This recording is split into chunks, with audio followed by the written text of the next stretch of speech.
you ever sat alone at night, really alone, and felt like the darkness in the room understood you better than people do? Strange, isn't it? Not because darkness is kind, and not because pain is beautiful, but because pain is honest. It does not flatter you. It does not distract you. It does not smile in your face and disappear when your voice gets heavy. No. It sits there with you, quiet, cold, patient. And that is usually where breaking begins. Not with screaming. Not with one dramatic disaster. Not with some theatrical collapse people can point at and say, "Ah, there, that's the moment." No, life is usually more subtle than that. It wears you down intelligently. A disappointment here, a betrayal there, a prayer that takes longer than your heart expected. A burden you tell no one about. 1,000 tiny fractures that look harmless alone, until one night you realize your spirit is carrying the weight of all of them at once. That is why broken people often look normal. They answer messages, they nod, they even laugh sometimes. They go to work, speak politely, thank God, and keep moving. But inside there is tension. There is trembling. There is a silent exhaustion so deep it changes the way the soul breathes. You start staring at the ceiling longer. You start feeling tired before the day even begins. You start speaking more slowly, not because you have become wise, but because pain has made every thought heavier. And the cruelest part? Most people do not notice the collapse until it becomes visible. They understand tears, but not numbness. They understand shouting, but not silence. So you keep trying. You stay patient. You stay decent. You hold yourself together with faith, habit, and sheer discipline. Yet deep inside, something keeps trembling. Because life rarely breaks a person all at once. It breaks them softly first, then teaches them to smile while it happens. Funny, isn't it? The heart keeps beating while hope drags itself quietly on.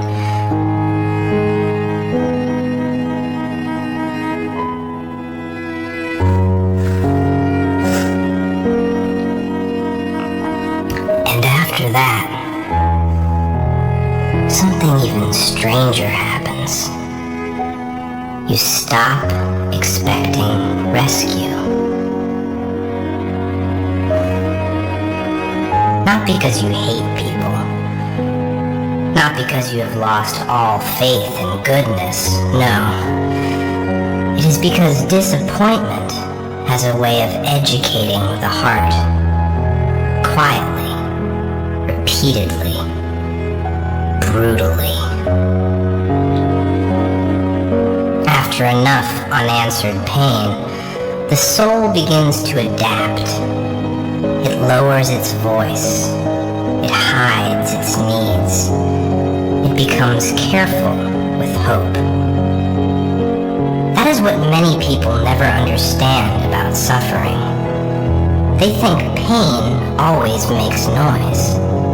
They think a broken person will announce the damage, wave their hands, cry for help in obvious ways.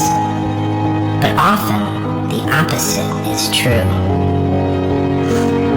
Pain makes some people quieter, sharper, more distant.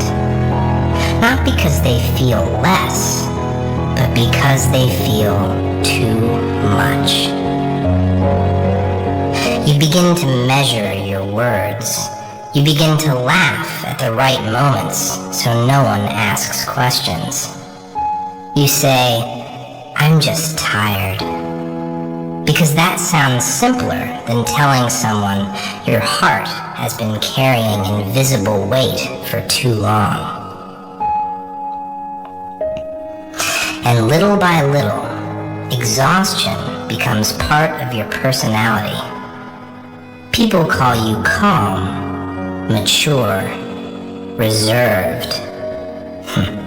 They do not realize they are praising the shape pain forced you into. And still, you keep going.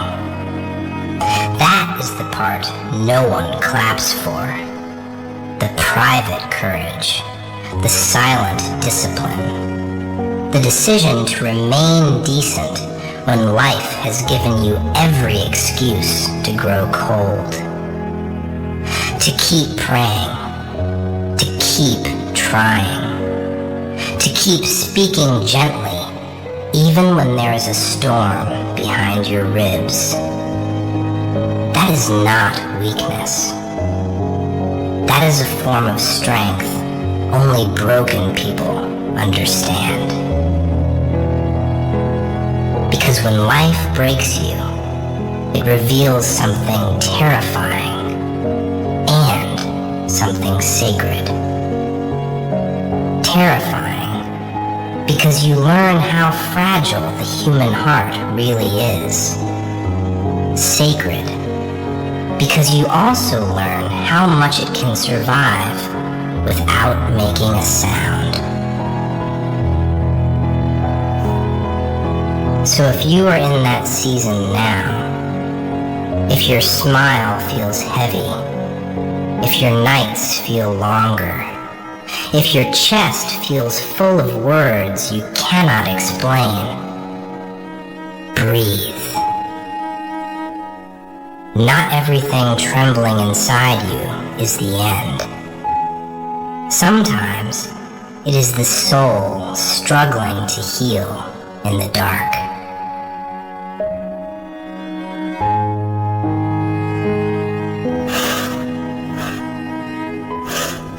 Healing, unfortunately,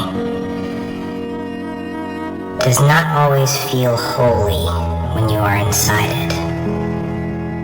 Sometimes it feels humiliating.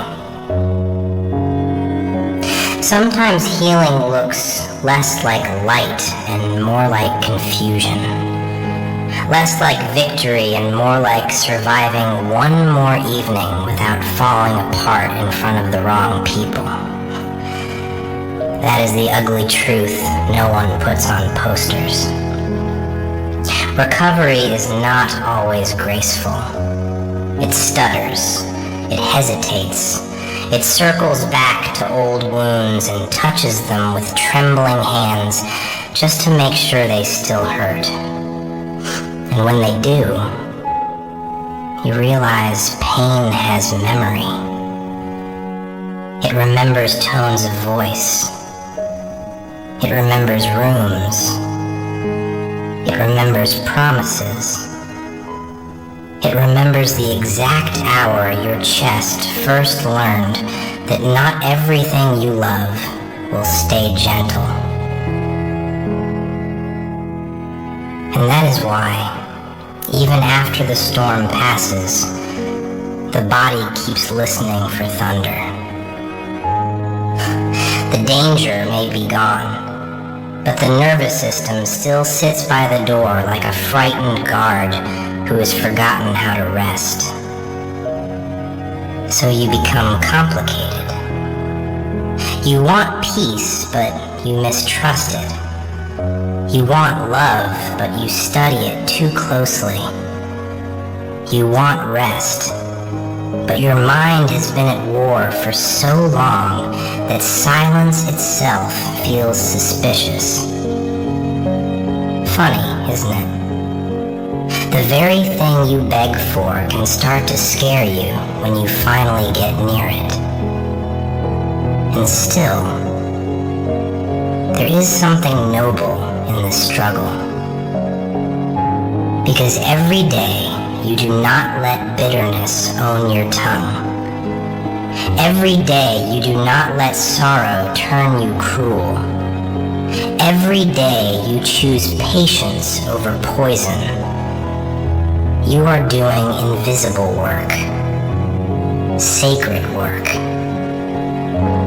Work no crowd will praise, no camera will capture, no stranger will fully understand.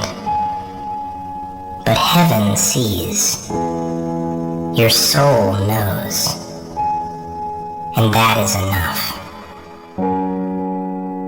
So no, being broken is not the end of your story. It may be the season that strips you. It may be the fire that empties you. It may be the night that teaches you how weak you really are. But it may also be the place where pretense dies, where pride softens, where your heart, after trembling long enough, begins to speak more honestly than it ever did before. And maybe that is the mystery of pain. It wounds you, yes, but sometimes, in ways too deep for language, it also introduces you to the version of yourself that can survive it.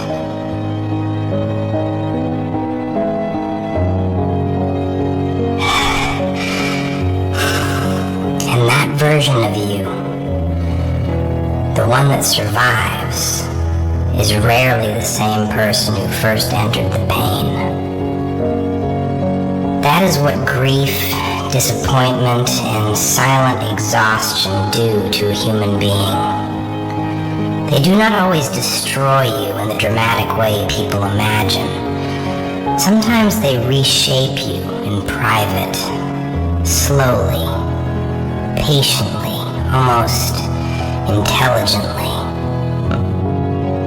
They take your illusions first, then your certainty, then that childish part of you that believed sincerity would always be met with sincerity, that loyalty would always be returned, that effort would always be rewarded in the way you hoped.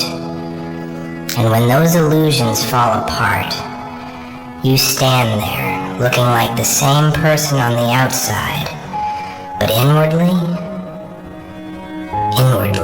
a whole architecture is collapsed. That collapse changes the way you see everything.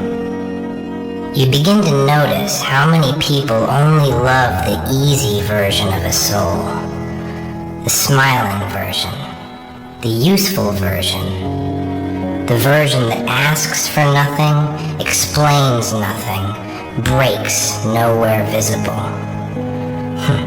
People are often comfortable with your presence until your pain asks them to become inconveniently compassionate. And when they fail that test, you learn something heavy.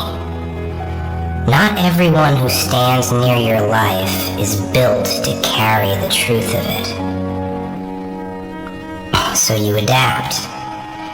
You become more careful with access, more selective with words, more disciplined with what you reveal. Not because you want to be cold, but because pain has taught you the cost of being fully open in careless hands. This is where many people misunderstand the broken heart. They call it distant, guarded, hard to read. But what they are often witnessing is not arrogance. It is self-protection built from memory. a quiet intelligence formed in suffering, the soul saying, I have already bled in places no one noticed. I will not hand my tenderness to every passing hand again. And yet, beneath all that caution, something softer remains. Because no matter how wounded a person becomes, there is usually still a part of them that wants to believe again. A part that still hopes peace can be real, that kindness can be sincere, that love can arrive without hidden knives. That is why healing feels so strange. You are trying to move forward while carrying two opposite truths at once. The truth that life has hurt you deeply, and the truth that you must not let that hurt become your religion. Because once pain becomes identity, it starts speaking for you. It chooses your tone. It chooses your trust. It chooses what you expect from tomorrow. It convinces you that disappointment is wisdom, that numbness is maturity, that never needing anyone is strength. But no, that is not strength. That is injury trying to sound profound. Real strength is quieter than that. Real strength is the ability to remain truthful without becoming bitter, cautious without becoming cruel, wounded without worshiping the wound. So when life breaks you, listen carefully to what happens next. If you survive only by becoming harder, colder, emptier, then the pain has not finished with you. But if, through all the trembling, all the silence, all the nights no one saw, you become more honest, more awake, more merciful, more aware of how fragile hearts truly are, then maybe your breaking was not only loss, maybe it was also revelation.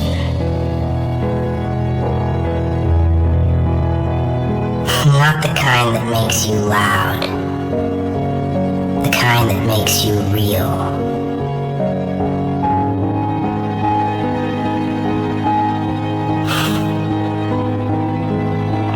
And being real hurts more than pretending ever did. Because once the masks fall, you can no longer hide from what the soul has been saying all along. You can no longer bury your exhaustion under performance. No longer call your loneliness independence every single night. No longer decorate your sadness with clever words and act as if naming the wound means you have healed it. No.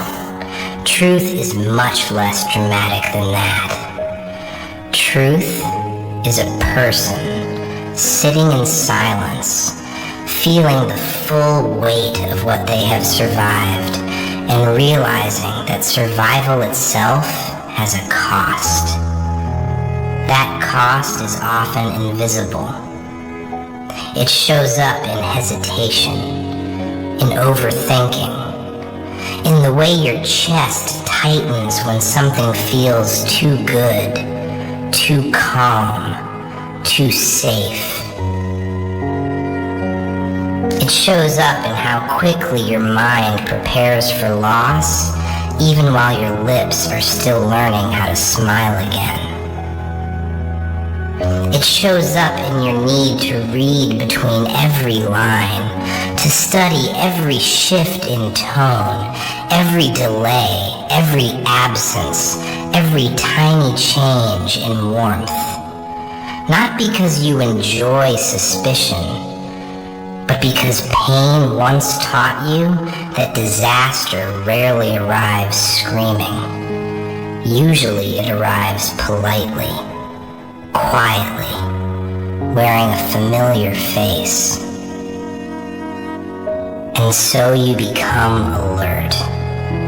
Not always by choice, sometimes by conditioning, sometimes by memory, sometimes because the heart, once startled enough times, starts living like a guard dog chained beside the soul.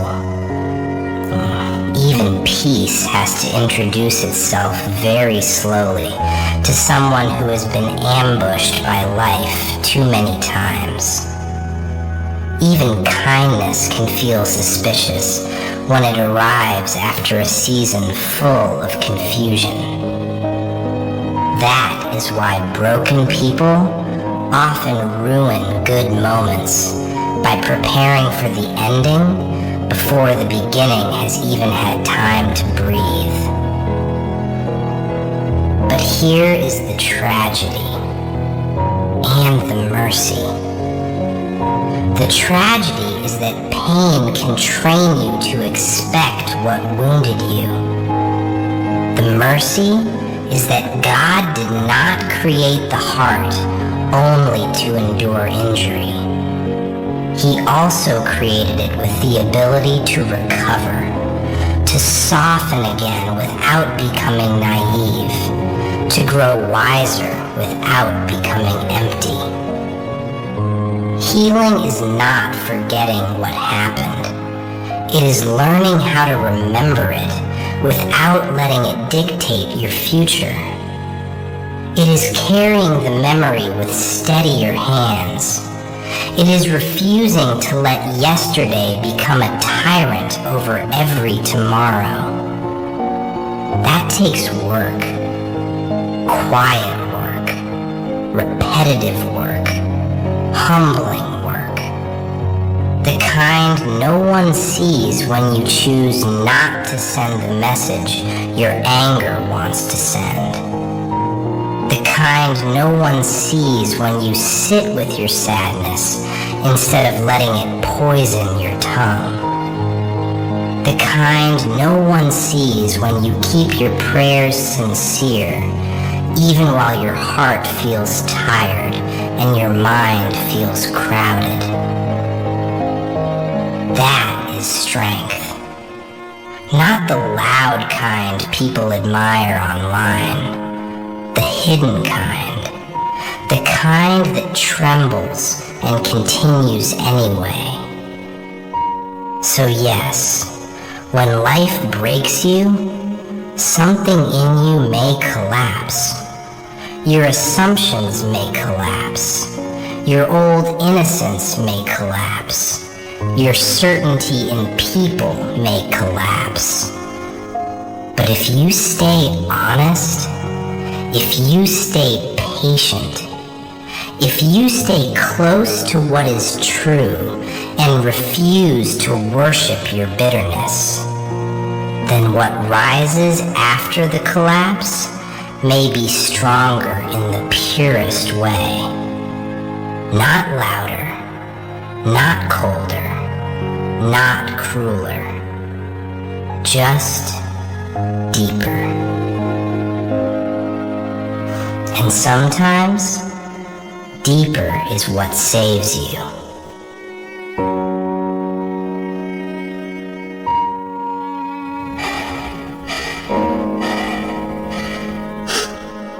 And deeper is a dangerous kind of strength. Because once a person has suffered enough to become deep, they stop being impressed by surfaces. They hear what words are hiding. They notice what smiles are covering. They feel the weight inside a room long before anyone admits something is wrong. Pain sharpens perception that way. It teaches the heart to read cracks in voices, hesitation in eyes, distance in affection. It turns survival into a kind of unwanted intelligence. And the strange part is, most people will call you different without realizing that suffering educated you in a language they never had to learn. That language is subtle. It is the language of delayed replies that mean more than the words inside them. The language of, "I'm okay," spoken with a tired throat and a dying spark behind it. The language of people who keep functioning while privately collapsing. Of souls who have mastered presentation, but not peace. Once life has broken you enough, you become fluent in that language. You start recognizing yourself in other wounded people, not because they tell you everything, but because pain leaves fingerprints on behavior, in silence, in humor, in over-explaining, in withdrawal, in how a person laughs just a little too late, or smiles just a little too carefully, like their joy must pass inspection before it is allowed to appear. And maybe that is why broken people can become dangerous in one of two ways. The first way is obvious.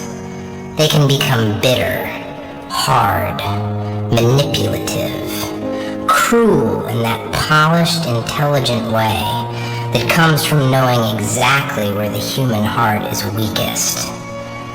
Yes, pain can teach tenderness, but it can also teach strategy. A wounded soul that surrenders to darkness does not merely feel hurt, it begins to weaponize understanding. It says, if life struck me here, then I now know where to strike others. That is the corruption of suffering.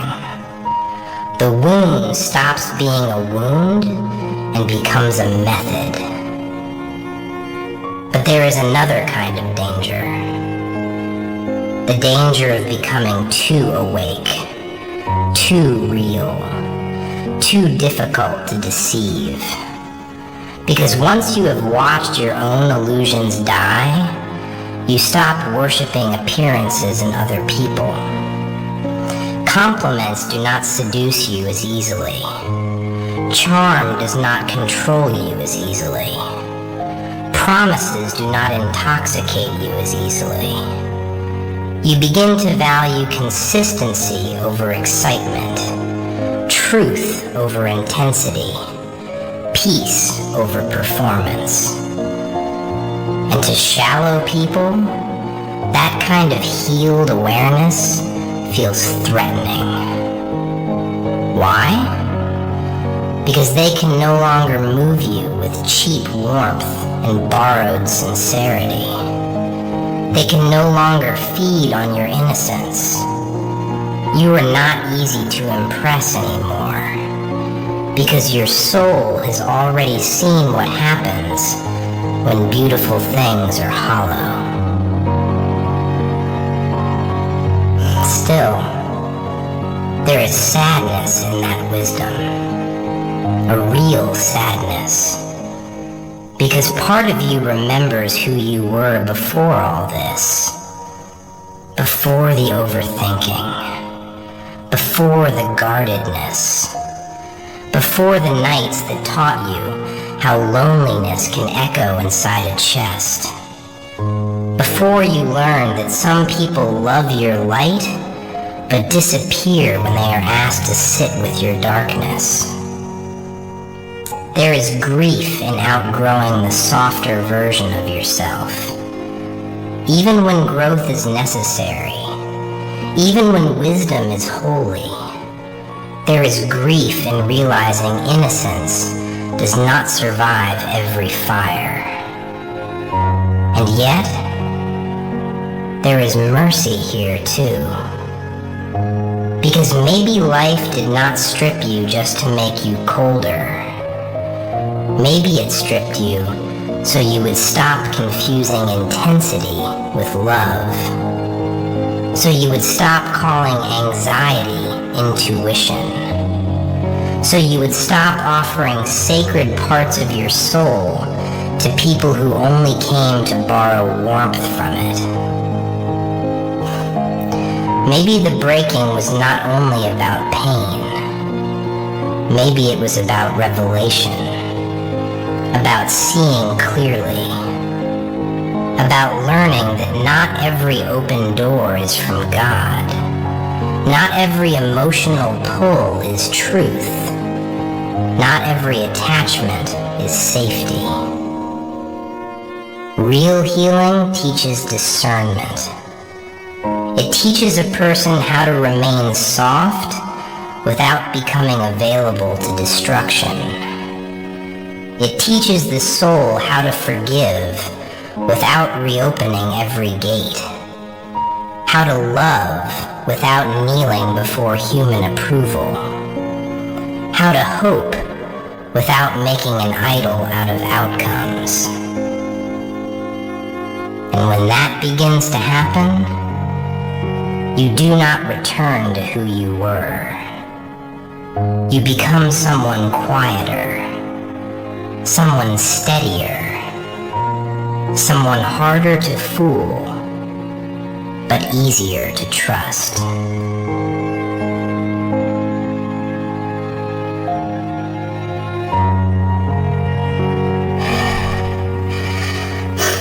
But stopping the cycle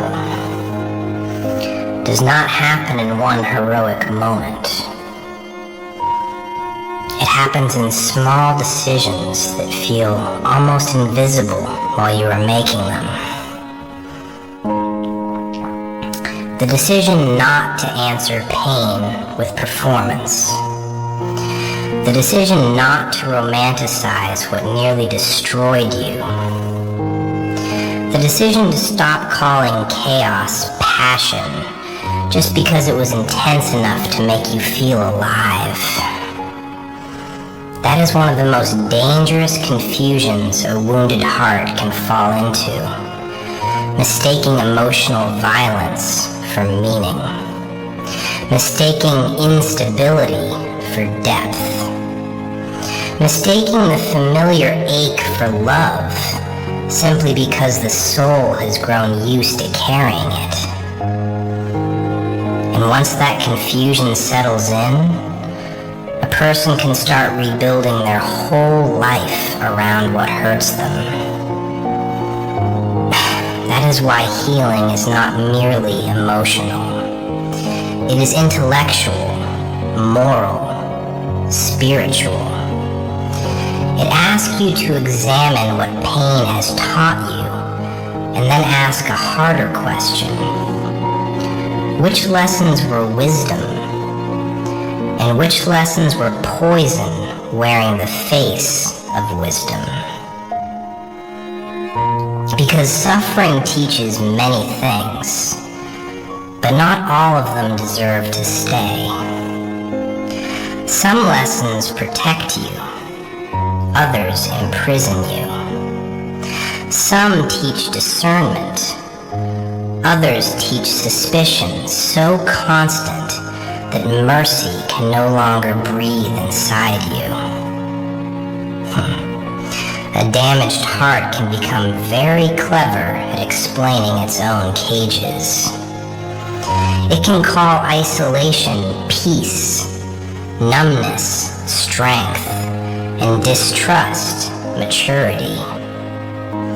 It can build an entire philosophy around its own injury and then sit inside it like a king on a broken throne. But real recovery begins when you grow honest enough to say, no, this part of me is not wisdom. It is fear with better vocabulary. That honesty is humiliating because it forces you to admit that not every scar made you noble. Some made you defensive. Some made you controlling. Some made you crave reassurance in unhealthy ways.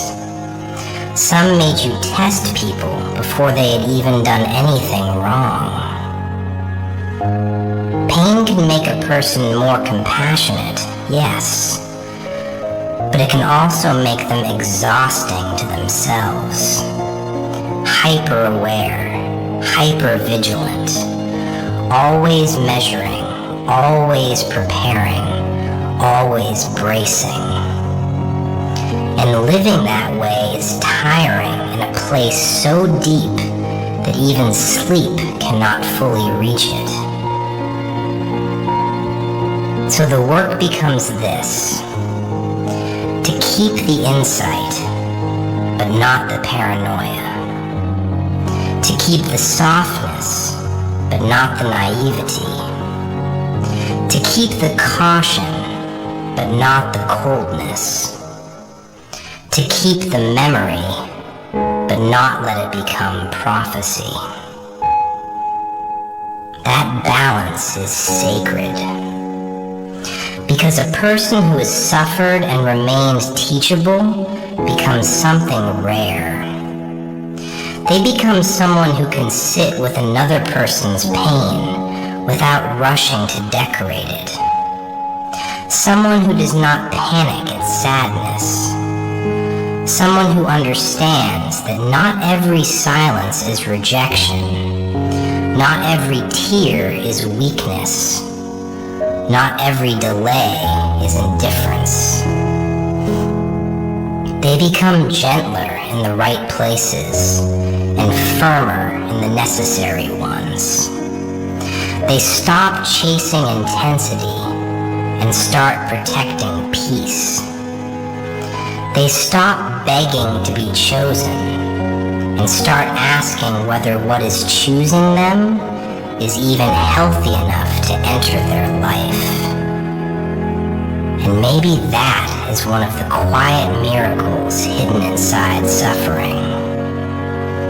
Not that it hurts you, that is obvious. Not that it changes you, that is inevitable. But that if you walk through it with honesty, faith, and discipline, it can teach you how to become shelter instead of storm. Not perfect, not untouched, not innocent in the old way, but safe.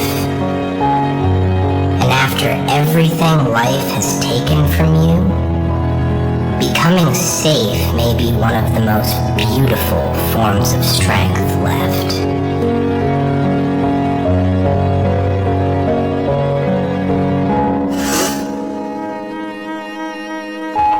Because being safe is not the same as being weak. Weakness collapses under pressure and then asks the world to lower its standards. Safety does something harder. Safety learns restraint. It learns timing. It learns how to carry pain without handing that pain a microphone. It learns that not every emotion deserves expression in its rawest form, and not every wound deserves access to another innocent heart. That is maturity in one of its most painful forms. Not simply feeling deeply, but becoming responsible for what your depth could do to other people if left undisciplined. And that responsibility changes the way you move through life. You stop speaking from every bruise. You stop making a home inside your impulses. You stop treating your worst moment as your truest self. Because wounded people often make that mistake. They think the darkest voice in the room is the most honest one. They think if something is intense, it must be true. But intensity is not always truth. Sometimes it is just unprocessed pain demanding to be obeyed. Pain can be very persuasive when it dresses itself like clarity. It can make revenge sound like justice, withdrawal sound like wisdom, and emotional numbness sound like peace. But peace is not numb. Peace is awake. It feels the ache and still refuses to become ruled by it. It notices the old triggers, the old fears, the old instinct to retreat or explode, and then makes a different choice. A smaller choice, perhaps, a quieter one, but different. And that is how a life begins to change. Not always through one revelation, but through repeated acts of inner discipline that no one applauds because no one sees them. No one sees the moment you choose silence over a cruel sentence. No one sees the moment you decide not to reopen a door that nearly ruined your peace. No one sees the battle it takes to sit with loneliness without running back to what was damaging just because it was familiar. But those moments matter. They matter because character is built in secret. So is ruin. And many people do not realize they are shaping their future every time they feed a pattern that once fed on them. Every time they return to confusion because certainty feels too quiet. Every time they choose the wound they understand over the healing they do not yet trust. That is how cycles survive. Not through destiny, but through repetition. So when life breaks you, and you finally begin to rise again, pay attention to what you are rebuilding with. Do not rebuild with bitterness. It cracks too easily. Do not rebuild with pride. It cannot carry grief for long. Do not rebuild with fear. It will turn every room into a prison. Rebuild with truth. Rebuild with patience. Rebuild with boundaries that do not apologize for protecting what God has entrusted to you. Rebuild with the kind of self-respect that does not need to be loud because it is rooted, not performed. And maybe, after enough nights of trembling, after enough prayers whispered through exhaustion, after enough mornings where getting up felt harder than anyone knew, you will notice something. Not that the pain never happened, not that the scars are gone, but that your soul no longer bows to the memory of what broke it. And that, quietly, invisibly, almost mysteriously, is freedom.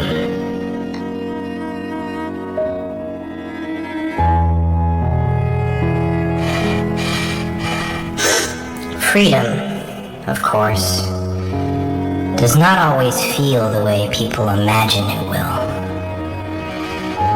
It does not always arrive like triumph. Sometimes it arrives quietly, almost shyly, as if your soul is afraid to trust it at first. Because after long seasons of pain, even relief can feel unfamiliar. Even calm can feel suspicious. You keep waiting for the old weight to return, for the familiar ache to reclaim its place, for the peace in your chest to reveal itself as temporary. That is what suffering does. It teaches the body to anticipate sorrow even in the middle of mercy. So freedom begins as something fragile, a thought you do not immediately argue with, a memory that no longer controls your breathing, a name that no longer shakes your center, a lonely night that feels quiet instead of cruel. And perhaps that is the first sign that healing is real. Not when you become someone who never hurts, but when hurt no longer governs you. The wound may still speak, yes, but it is no longer king. It is no longer the loudest voice in the room. It no longer decides who you are, what you deserve, or how much hope you are allowed to carry. That changes everything. Because once the wound loses its throne, your soul can finally remember how to stand before God without making an idol out of its sorrow. You stop presenting your pain as destiny. You stop treating your fear as prophecy. You stop assuming that because something once broke you, it has earned permanent authority over your future. And that humility, that return, that quiet refusal to let suffering become your master is one of the purest forms of inner strength a person can reach. Still, there will be moments when old memories rise again, moments when your chest tightens for reasons you cannot explain, moments when exhaustion returns like an unwelcome echo and tries to convince you that nothing has changed. Do not panic there. Do not worship the setback. Do not call one dark night a permanent season. A healing soul still trembles sometimes. A faithful heart still gets tired sometimes. A person can be growing and grieving at the same time. These things do not cancel each other out. Sometimes progress looks like crying without collapsing.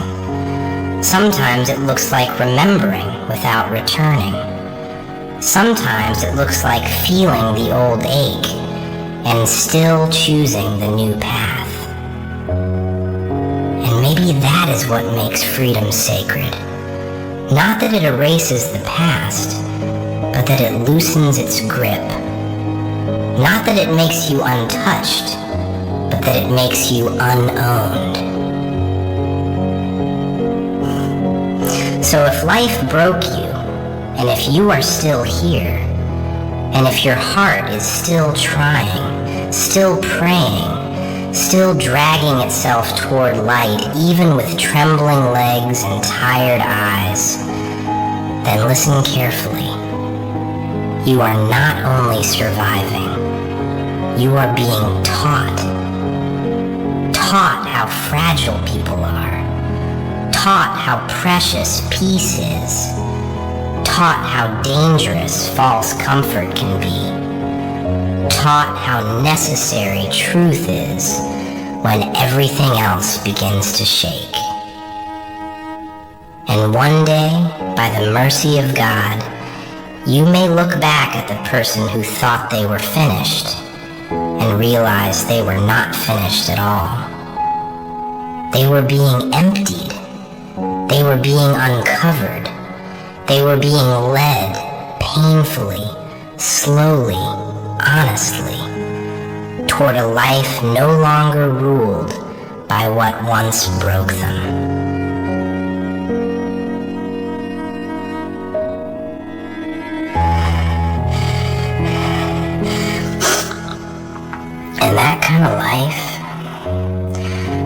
no longer ruled by what once broke you is not built in comfort.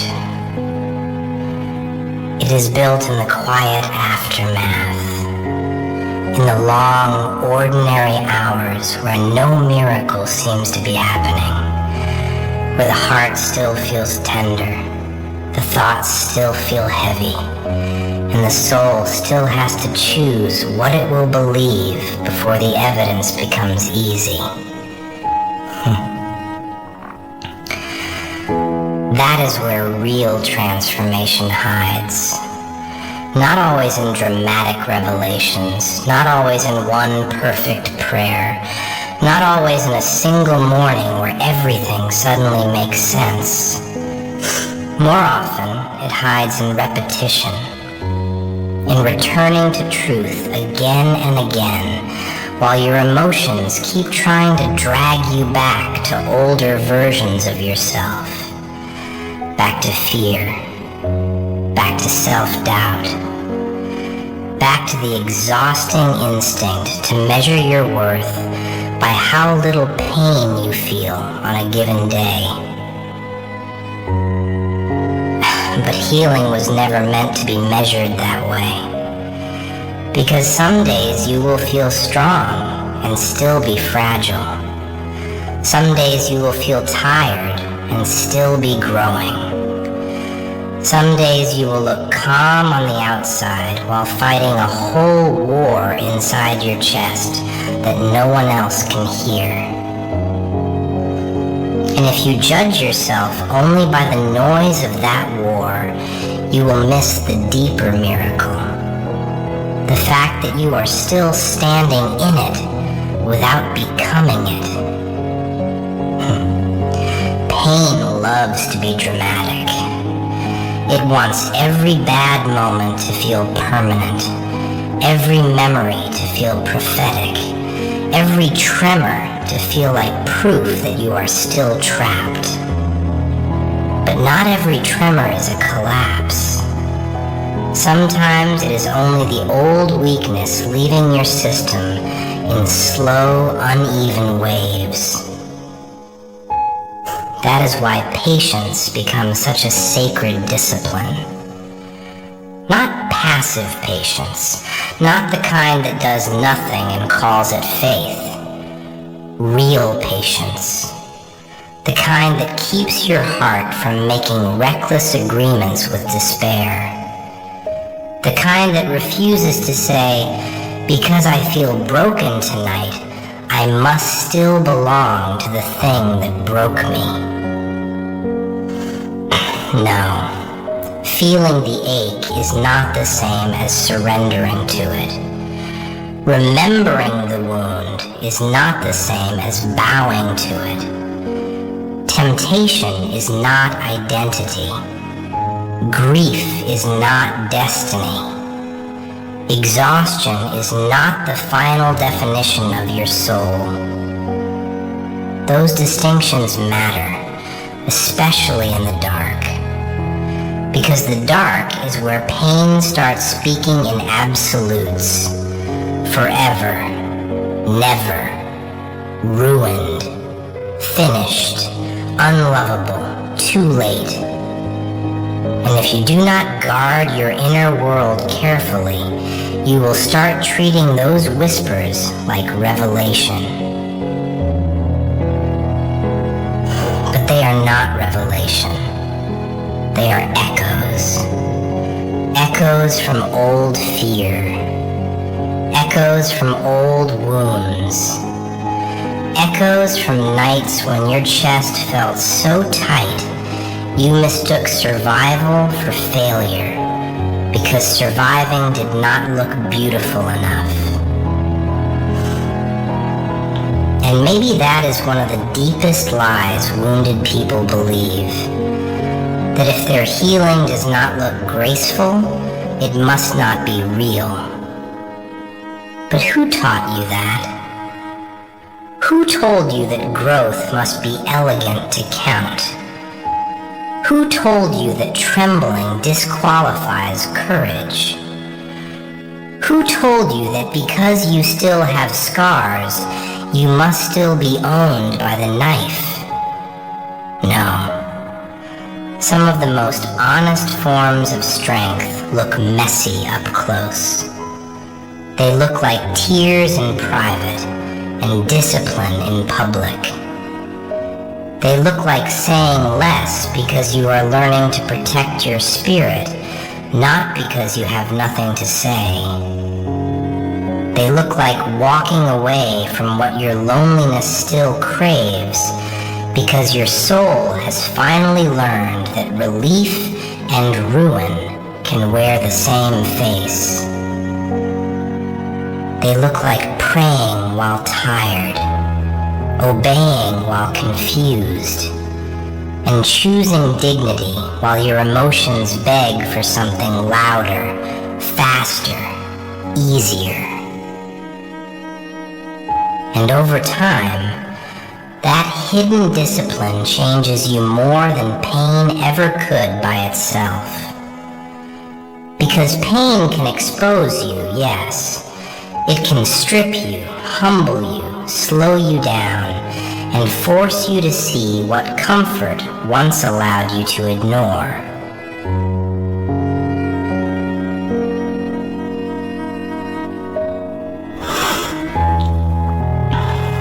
Because rising like that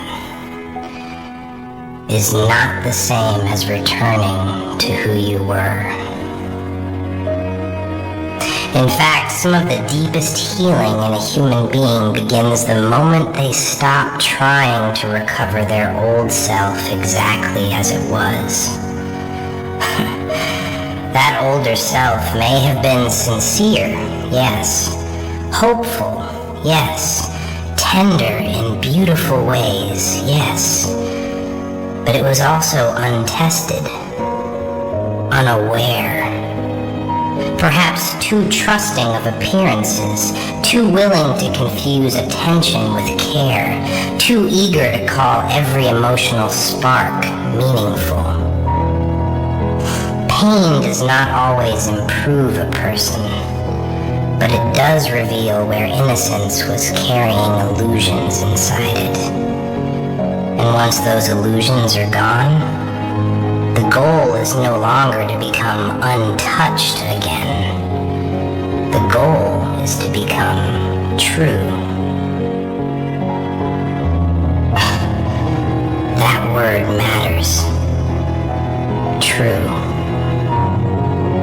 Because many people rebuild themselves around image instead of truth. They suffer, then come back louder, sharper, more impressive, more emotionally armored. They learn how to look powerful without actually becoming peaceful. They learn how to intimidate instead of discern, how to detach instead of heal, how to seem unbothered instead of becoming inwardly anchored. Sometimes what people call growth is only better styling for the same unresolved wound. The pain changed its clothes, that is all. It became more articulate, more polished, more socially acceptable. But underneath, it is still begging to be obeyed. That is why the work of the soul is so humbling.